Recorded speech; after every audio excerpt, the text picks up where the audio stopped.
کیسا ہو اگر ہم اس ٹائم میں چلے جائیں جس میں انسان ابھی زمین پر نہیں آیا تھا، ایک ٹوٹے ہوئے ستارے کے زمین کو ٹکرانے سے پہلے، بلکہ اس وقت جب سورج ابھی بلاسٹ نہیں ہوا تھا۔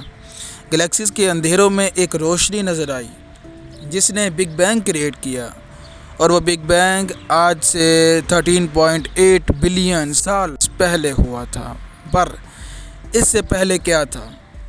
کچھ سائنسدان یقین رکھتے ہیں کہ اس سے پہلے کچھ نہ تھا۔ وقت کی ٹک ٹکی اس بڑے دھماکے کے بعد شروع ہوئی، مگر ان سب سے پہلے کیا تھا؟ انسانی عقل سے اوپر کی بات ہے۔ پر یہاں پر کچھ اختلافات یہ ہیں کہ سائنٹسٹ کہتے ہیں کہ بگ بینگ سے بہت زیادہ طاقت میں میس اور انرجی ایک چھوٹے نقطے میں پیک تھا، جیسے کہ ایک بیج ہو جو دنیا کے پیدا ہونے کی وجہ بنے، اور یہ بیج ایک محفوظ کور کے اندر پیک کی ہو جو کہیں اور نہیں بلکہ بلیک ہول کے اندر پڑا ہے۔ بلیک ہول جو کہ بہت تیز رفتار سے گھومتا ہے، اس رفتار سے کہ روشنی جس رفتار سے سفر کرتی ہے۔ بلیک ہول کی اس تیز رفتاری کی وجہ سے وہ بیج جو انرجیز کے ساتھ پیک تھا اچانک بلاسٹ کرتا ہے اور پھیل جاتا ہے، جو آج آپ یونیورس کی صورت میں دیکھتے ہیں۔ پر ایک سوال ذہن میں آتا ہے کہ وہ بلیک ہول کتنا بڑا ہوگا کہ جس کے اندر کوئی انٹر ہو جائے تو واپسی کا کوئی چارہ نہیں، یہاں تک کہ روشنی بھی واپس نہ آ سکے۔ یہاں پر ایک مشہور نام اسٹیو ہاکنگ کا آتا ہے، جو کہتا ہے کہ ہر دفعہ جب ہمیں بلیک ہول نظر آتا ہے تو وہ ایک دوسری یونیورس کو پیدا کر جاتا ہے۔ دوسرے الفاظ میں یہ کہ شاید ہم بھی ان یونیورسز میں سے ایک کائنات میں رہتے ہیں، اور کوئی دوسرا جو ان سب کو باہر سے دیکھ رہا ہے کہ ہم ایک ریگولر بلیک ہول میں رہتے ہیں، اور وہ دیکھنے والا خالق کائنات، خالق جہان اللہ تعالی ہے۔ بلیک ہول کے اندر وہ بیج بلین سال پہلے پھٹا اور ہماری کائنات وجود میں آئی، مگر تب سے اب تک یہ کائنات بڑھتی جا رہی ہے۔ تھیوری آف اسپرنگ کے مطابق اگر ہم خیال کرتے ہیں کہ ہم ایک بلبلے میں زندہ ہیں جو آہستہ آہستہ ایکسپینڈ ہو رہا ہے، اس بلبلے کی سطح پر ہم رہ رہے ہیں، اور اسی طرح اور بلبلے ارد گرد گھوم رہے ہیں، انہیں زندگی بسر کر،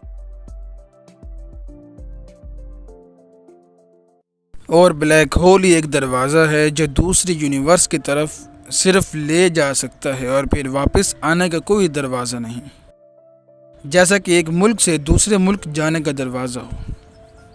پر یہاں پر سب سے بڑا خطرہ سایہ ہے۔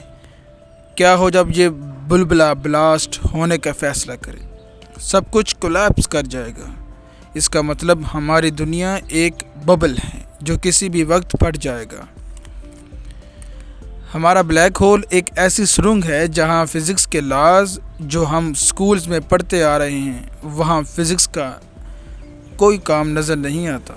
یہ ہول سپر ڈینس ہے، مطلب وہاں گریویٹیشنل انرجی بہت طاقتور ہے کہ انسان تو کیا، اگر ایک ستارہ چلا جائے تو واپس نہیں آ سکتا۔ یہ بلیک ہول سپر ڈینس ہے، مطلب وہاں گریویٹیشنل انرجی بہت طاقتور ہے کہ انسان تو کیا، اگر کوئی بڑا ستارہ بھی اندر چلا جائے تو واپس آنے کا راستہ نہیں۔ بلیک ہول ہماری دنیا کے قریب ہے۔ یہ معلومات یورپین اسپیس انرجی نے سیٹلائٹ کے ذریعے معلوم کر کے بتائی۔ دو بلیک ہول جو سورج سے 9 سے 10 گنا زیادہ بڑے ہیں، ایک 1560 لائٹ ایئر اور دوسرا 3800 لائٹ ایئرز دور ہے۔ تو آئیں ہم کرتے ہیں تھوڑا سا کرپس ان ہولز کے بارے میں۔ بلیک ہولز جو بظاہر نظر نہیں آتے، سائنٹسٹ نے کیسے معلوم کر لیا کہ یہ بلیک ہولز ہیں؟ بلیک ہولز عام طور پر بہت طاقتور ریڈیو اور ایکس ریز انرجی ریلیز کرتے ہیں اور زوردار بلاسٹ کرتے ہیں، جس کی وجہ سے بہت آسانی سے پتہ چل جاتا ہے کہ اس کی موجودگی کہاں ہے۔ ان کی ریز سے پریشان ہونے کی بات نہیں، کیونکہ یہ بہت دور ہیں، کیونکہ یہ سو رہے ہیں اور کسی بھی وقت ایکٹیویٹ ہو سکتے ہیں، مگر یہ ہم سے بہت دور ہیں، اس لیے ہماری زندگی پر اثر نہیں رکھیں گے۔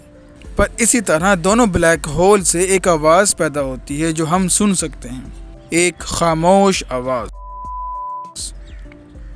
کائنات میں کچھ آوازیں ایسی ہیں جو خلا میں بھی سفر کر سکتی ہیں، اور اللہ نے انسانوں کے کانوں کو ایسے ڈیزائن کیا ہے کہ وہ ان آوازوں کو ٹرانسلیٹ کر سکتے ہیں، بالکل ویسے ہی جیسے ریڈیو ٹرانسمیشنز۔